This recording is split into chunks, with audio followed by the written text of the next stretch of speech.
Welcome to Badaboom. I'm Troy.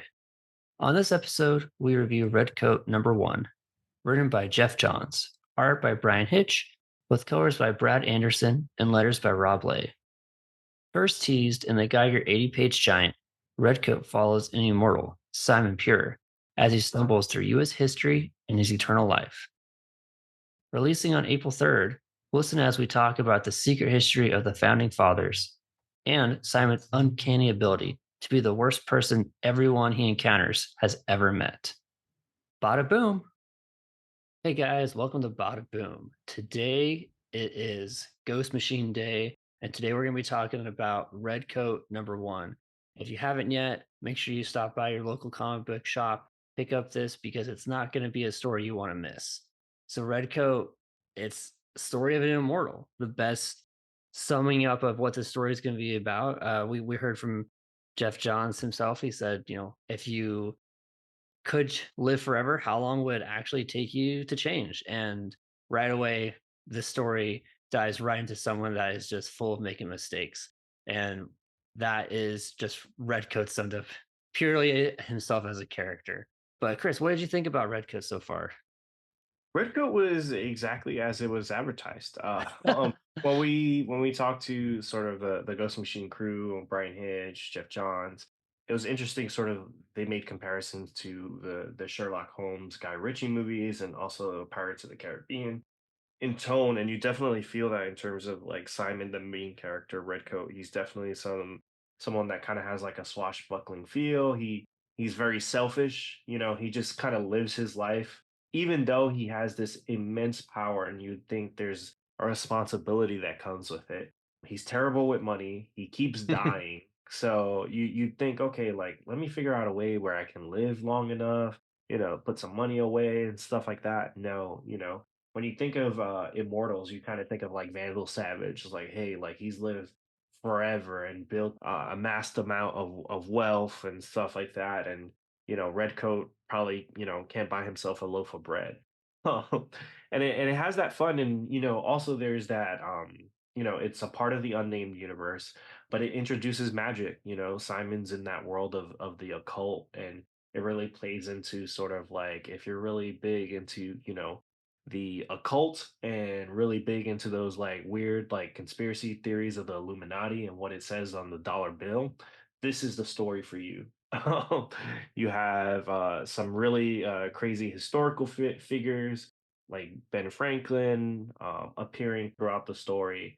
I liked it just because it kind of combined all these really interesting elements. Bryan Hitch, it's 48 pages, and I don't think anyone, does a splash page quite like him.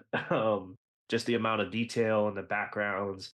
Even the cover of the book is like a double page spread with a bunch of different characters and all this stuff going on. So it's a fun book, and I would say it's probably between the Ghost Machine books, between Geiger and Rook. This is sort of the more lighthearted one. There's a lot more fun where you can kind of just jump in. Whereas with Geiger and Rook, both of those stories are fun just because of the storytellers. They're able to add that element to it, but they're both in post-apocalyptic worlds. Whereas Redcoat, this world would eventually become post-apocalyptic in Geiger time, but right now, we're just seeing Simon go throughout history, and there's some really cool stuff that goes on.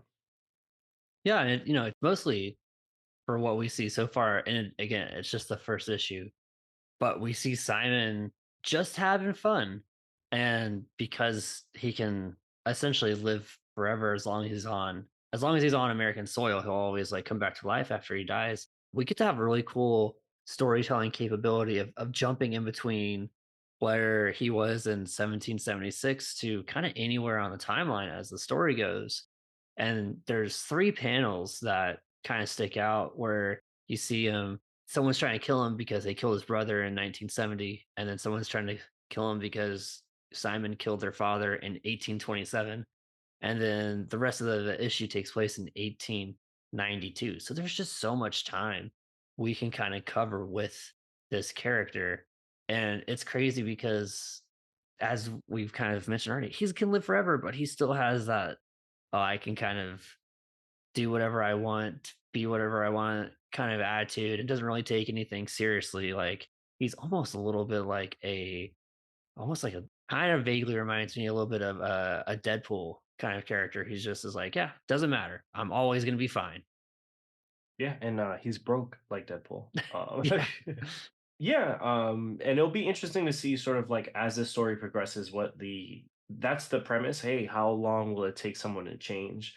And so far, we haven't seen him change. But to be real, relatively, he's still young in his journey because at this point, we do get to see when he wakes up towards the end, he gets to see a young Einstein, which is really cool. Just because you see Einstein with black hair, it's crazy and it's interesting. I do love this world, and I think obviously Jeff is a master storyteller. So despite it sort of being like a little bit more lighthearted than the other books, you have a lot of that fun, and it really plays to Bryan Hitch's strength, and it speaks to sort of like what Ghost Machine has been doing with a lot of their stories, where I think it'd be very easy to kind of give Geoff Johns all the credit just because he has that big name, but they created this company to be all equal partners and really deliver something really interesting. And with between all three of these books, I would say this one was the most interesting just because it felt like,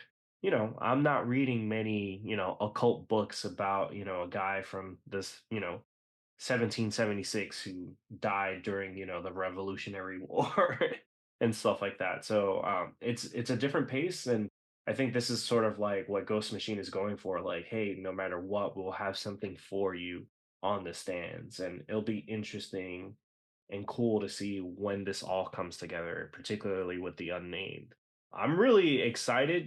This kind of comes from Ghost Machine 1, but I'm excited to see sort of if the Northerner appears in this book. That's a character I really love from that one shot, and I'm like, hey, I wonder when he's gonna show up. Yeah, and like it takes place. This current issue is taking place after the Civil War, so it's possible he can show up at any point in time from where the current story is taking place. And one thing you mentioned, I just want to bring up because it made me laugh quite a bit when you talk about the validity of the story and how great the storytelling is happening. The fact that Benjamin Franklin is the person that is trying to become immortal and, if he had become immortal, the world would probably be a much better place. But the fact that it's Simon Pure is the one that became immortal, it's like, yeah, that's an accurate representation of where we exactly are in history is not the person that would be, the best to do it, but the person that is the least worthy of becoming immortal lines up exactly with how time has actually happened. So that's just hats off for some good storytelling to make this feel like a little bit less like a myth, but like closer to something we could actually believe, like one of those tall tales used to be. Yeah, there's it reminds me of idiocracy, Yeah, when the the smart people with the high IQs just wait too long to have kids, then they can't have kids, and then the people that are really dumb just keep having kids, and then even when they can't have kids, modern science saves them and their ability to have kids, so they even have more kids. And that's Simon. He's the average Joe that survives 3,000 years and wakes up.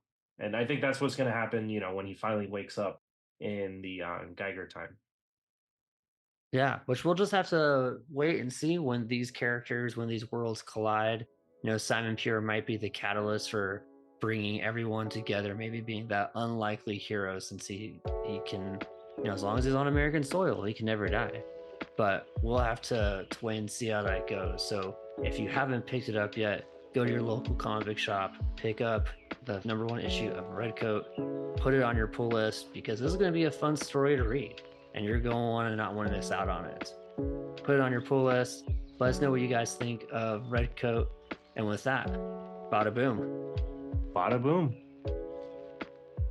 Thank you for listening to the Badaboom podcast.